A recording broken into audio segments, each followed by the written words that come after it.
Plant layout is specially for the students of second semester BCom. Plant layout, it is the arrangement of physical facilities including production centers for the manufacturing of a product.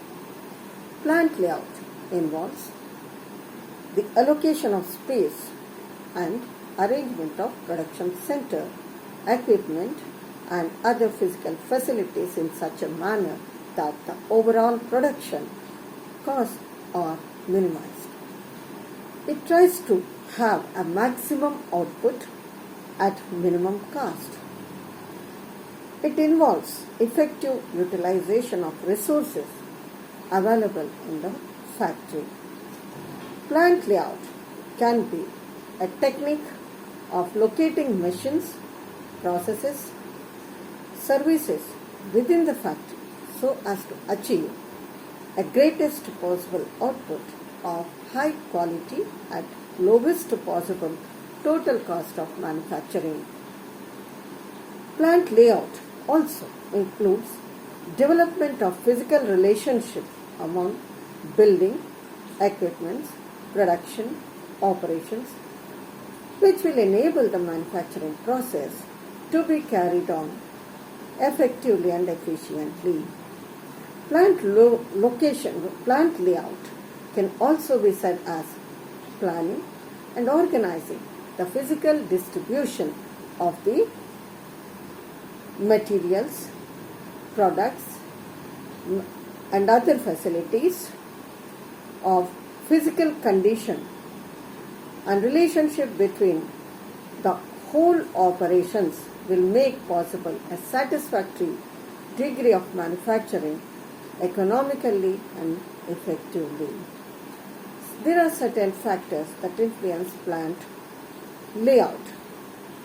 Management policies and decisions which may influence plant layout, basically, which may include size of the plant, nature of the plant, quality of product, expansion facilities to be provided for, and degree of integration of the production process, amount of inventory to be carried on, and kind of employee facilities to be provided for. And what is the nature of plant layout influences the nature of product, type of the product, size of the product, topography of the plant, climatic conditions of the site of the plant, all are important in deciding what is the size of the plant layout. Manufacturing processes system can also influence the plant layout, whether it is synthetic, analytic, continuous, intermittent, repetitive, non-repetitive, all will govern the type of the plant layout we have to choose. Nature of the product basically includes heavy products or light products, small products or large products. Now, method of production will also influence the choice of plant layout, like job production, means specifications are there or similar products are there. Similar operations are to be maintained or specific operations are there. So, the machines and equipment are to be adjusted to suit the manufacturing of a particular product specification and for the requirement of the customer. And whether the production is on mass production or standardized production, what type of production we are taking up, that also influences the plant layout. Whether it is batch production means they are in batches, in lots, and continuous production means they are one after other processes, whether it will be continued, and what minimum movements are required.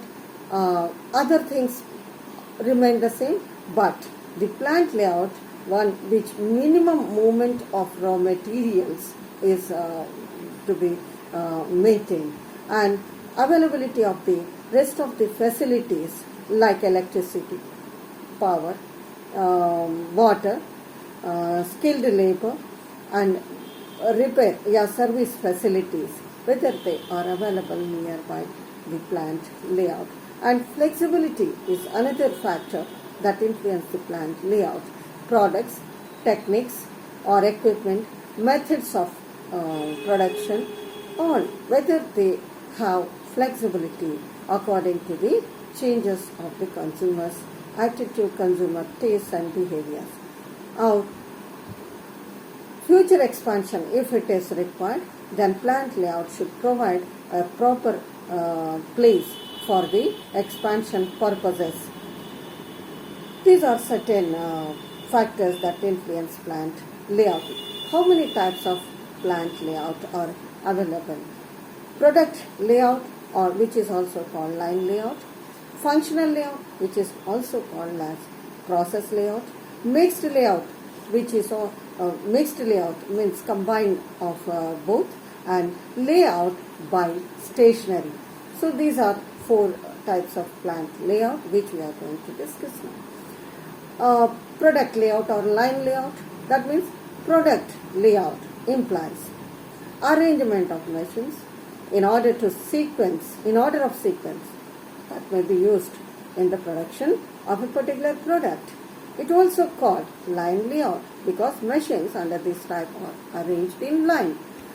Under such arrangement of machines, the raw materials are fed at one end and taken out at the last end, finished end of the production process. Now, for each of type of the product, a separate line of production will have to be maintained. For example, if 2 types of products are to be produced or manufactured, so 2 separate lines of production will be needed. It involves a continuous flow of raw materials through and the required process. It is in a definite sequence. Secondly, functional or process layout. That means it is just opposite to line layout. Functional layout, that is arrangement of similar machines in a group of one department according to the functions they perform in the department. It also implies that like welding machines would be placed on welding department, lathe machines will be placed on lathe department, drilling machine in drilling department, like that. The type of layout generally suit to a job order production like engineering, printing, under which the different varieties of goods are produced in comparatively smaller quantities at regular intervals. Third layout is stationary mixed layout. In actual practice, plants are rarely laid out neither on the pure product layout nor on the pure process layout. Hence mixed layout, that is product cum process layout. It is the most commonly used layout by many of the entrepreneurs. Generally, a combination of product and process layout is employed to group the machines and equipments. They are partly arranged on the product basis, partly on the process basis. So modern large-sized enterprises apply mixed layout. As an example of combination layout, a car manufacturing plant may use process layout in the manufacturing of a component parts and assemble and test in the product layout basis. Stationary layout. This is the last type of layout. That means men and machines are brought to a product that remain at one place due to its size, like shipbuilding, heavy industries, heavy construction dams, bridges, buildings. They are burning examples of stationary layout. Thank you.